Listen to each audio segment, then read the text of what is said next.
አየር ላይ የተንሳፈፈ በማንቁሩ ሲመግበው ያያል።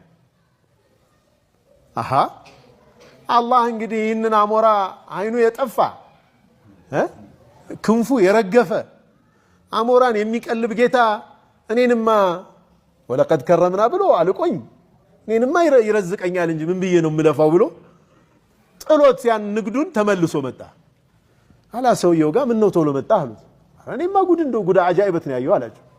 ምንድነው እንዲህ አይቼ አጂብ አሉ። ምን ነው አንተ ይሄ አይኑ የጠፋው ክንፉ የረገፈውን አሞራ ለመሆን ፈለግከው?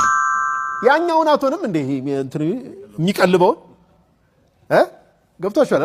የሚቀልበውን አሞራ መሆን መመኘት ትተህ የሚቀልበውን አይኑ የጠፋው የረጋገፈውን ችግር ላይ ያለውን ለመሆን ትመኛለህ እንዴ አሉት። እንደገና ተመልሶ ጉዞ ጀመራሉ።